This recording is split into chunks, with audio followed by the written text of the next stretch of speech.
নমস্কাৰ ছাত্ৰ ছাত্ৰীসকল তোমালোকৰ ষষ্ঠ শ্ৰেণীৰ ইংৰাজী পাঠ্যক্ৰমৰ lesson number 3 the merchant of ভেনিছৰ মই স্কিন 1 অৰ্থাৎ প্ৰথম দৃশ্যটো আৰম্ভ কৰিবলৈ বিচাৰিছোঁ সকলোৱে পূৰ্বৰ দৰে মনোযোগ দিবা বুলি আশা কৰিছোঁ স্কিন 1ত আছে অৰ্থাৎ প্ৰথম দৃশ্যত আছে Bassanio and Antonio meet in a street of Venice Bassanio আৰু এণ্টনিয়ে ভেনিছৰ ৰাস্তাত লগ পোৱাপুই হৈছে অৰ্থাৎ তেওঁলোকে ইজনে আনজনক দেখা পাইছে লগ পাইছে বা মুখামুখি হৈছে বেছেনিও ক'ব এতিয়া ডিয়াৰ এণ্টনিও মাই বজম ফ্ৰেণ্ড আই নিড ইয়ৰ হেল্প বেছেনিও কৈছে যে এণ্টনিও মোৰ অন্তৰংগ বন্ধু মোক তোমাৰ সহায়ৰ প্ৰয়োজন হৈছে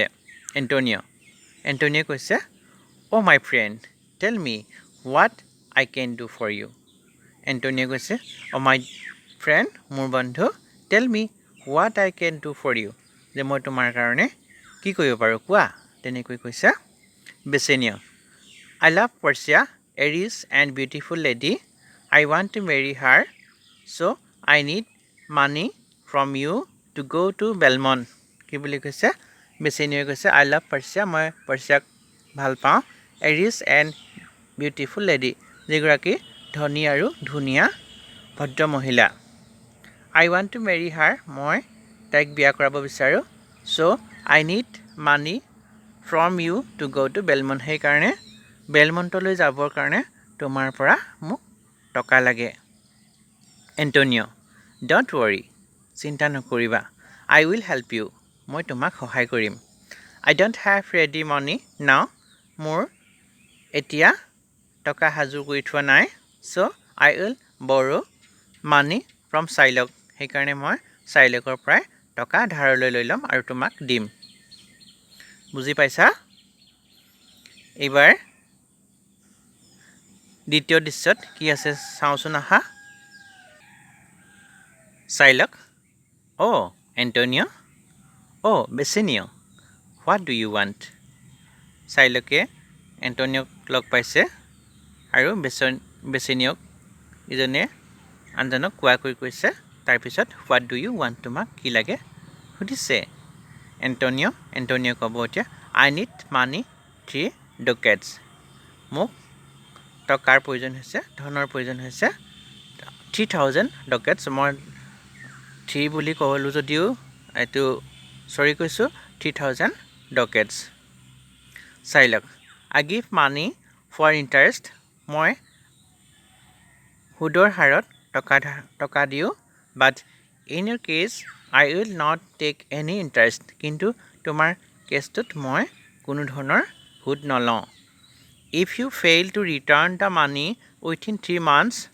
I will cut off and take away pound of flesh from any part of your body কি বুলি কৈছে if you fail to return the money within 3 months যদি তুমি 3 মাহৰ ভিতৰত টকাখিনি ঘূৰাই দিব নোৱাৰা I will cut off and take away pound of flesh from any part of your body তেতিয়াহ'লে মই তোমাৰ বডিৰ অৰ্থাৎ শৰীৰৰ অংগৰ যিকোনো এটা অংশ কাটি ল'ম you will have to sign such a bond সেয়েহে তুমি এই চুক্তিপত্ৰখনত সহি কৰিব লাগিব বেছেনিও কৈছে don't worry চিন্তা নকৰিবা my ship will return soon মোৰ জাহাজখন সোনকালে ঘূৰি আহিব then I can return the money তেতিয়াই মই তোমাৰ টকাখিনি ঘূৰাই দিম দ্বিতীয়টো দৃশ্যত ইমানখিনি আছিলে ছাত্ৰ ছাত্ৰীসকলে নিশ্চয় বুজি পাইছা মই এবাৰ তৃতীয় দৃশ্যলৈ আগবাঢ়িছোঁ ইয়াত আছে দ্য ডিউকছ কোৰ্ট ডিউকছৰ কোৰ্টত ইয়াত সকলোৱে উপস্থিত আছে প্লেইণ্টিফ Shylock হৈছে প্লেইণ্টিফ মানে গোচৰ দিওঁতা অৰ্থাৎ অভিযোগ দিওঁতা ডিফেণ্ডেণ্ট মানে বিবাদী অৰ্থাৎ যিয়ে বিবাদৰ সন্মুখীন হৈছে সেইজন তাৰপিছতে আছে the duke tell me Shylock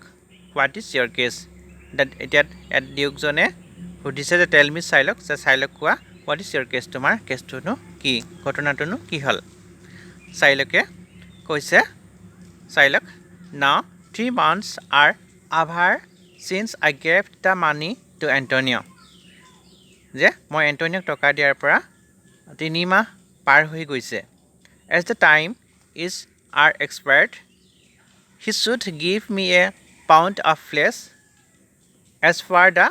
bond signed by Antonio যে সেই চুক্তি অনুসৰি সময়খিনি পাৰ হৈ যোৱাৰ বাবে যিকোনো এটা অংগ অৰ্থাৎ শৰীৰৰ যিকোনো এটা অংগৰ এটা অংশ মোক কাটি দিব লাগে সাইন বাই এণ্টনিও অৰ্থাৎ এণ্টনিয়ে সহি কৰা মতে তেওঁৰ শৰীৰৰ যিকোনো এটা অংশ মোক কাটি দিব লাগে দ্য ডিউকে কৈছে এণ্টনিওক কৈছে হোৱাট ডু ইউ চে তুমি কি কোৱা এণ্টনিও অৰ্থাৎ ডিউকে সুধিছে তুমি কি কোৱা এণ্টনিও হয়নে তেনেকুৱা ভাৱত সুধিছে Antonio my lower will speak for মি যে মোৰ উকিলজনী মোৰ বিষয়ে ক'ব যে লয়াৰে ক'ব এতিয়া অৰ্থাৎ উকিলে ক'ব এতিয়া বছ এণ্ড ষ্টাৰ্টছ স্পীকিং তেওঁ ক'বলৈ আৰম্ভ কৰিছে সম্ভাষণ জনাই ক'বলৈ আৰম্ভ কৰিছে my lord Shylock is keen about a pound of flash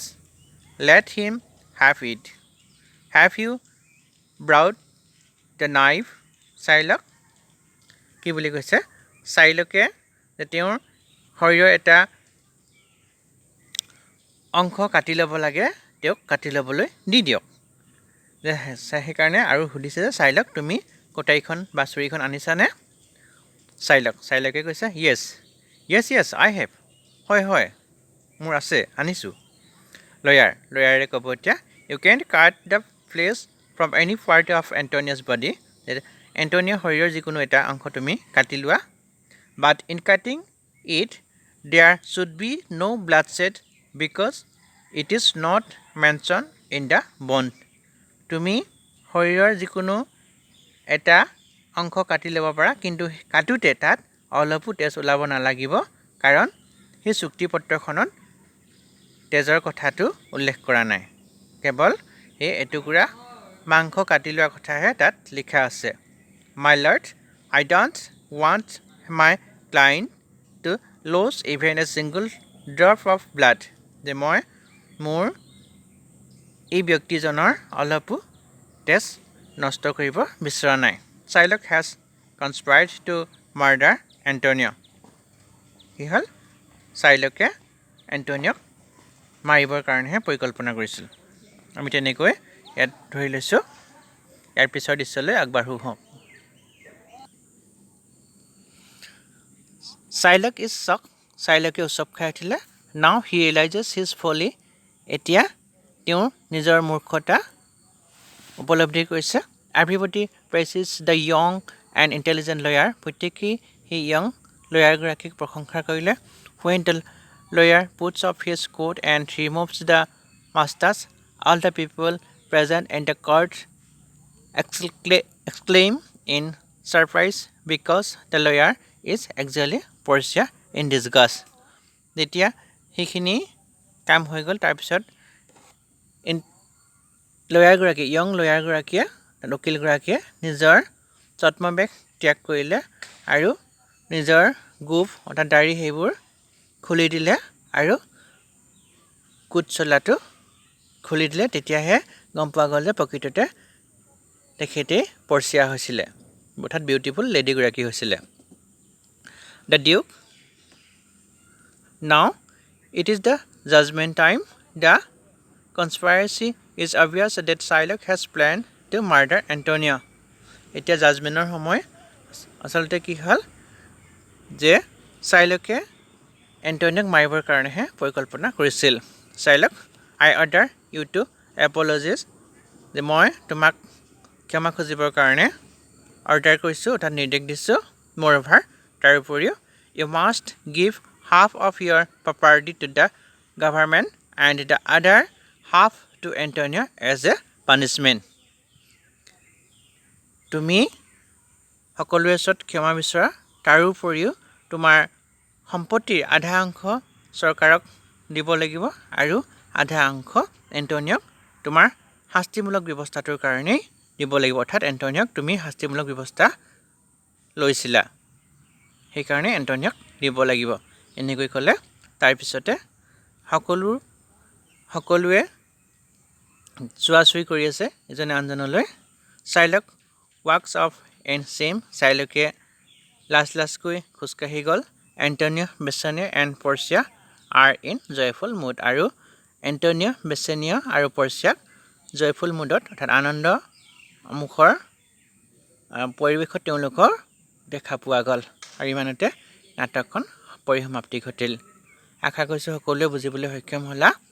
হয়তো মোৰ বুজাই দিয়াত কিছু উচ্চাৰণত তাৰতম্য হ'ব পাৰে কিছু ভুলভ্ৰান্তি হ'ব পাৰে মোৰ অসমীয়া মাধ্যমৰ হেতুকে এইখিনি সহজভাৱে লৈ মোক আগবাঢ়ি যোৱাত সহযোগিতা আগবঢ়াব সকলোকে তাৰ কাৰণে মই বিনম্ৰভাৱে অনুৰোধ জনাইছোঁ বিজ্ঞসকলক আৰু ছাত্ৰ ছাত্ৰীসকলেও যাতে আকোৱালি লৈ ভিডিঅ'বোৰ লগৰবোৰলৈ শ্বেয়াৰ কৰে মই তাৰ কাৰণে আহ্বান জনাই ভিডিঅ'টি সামৰিছোঁ ধন্যবাদ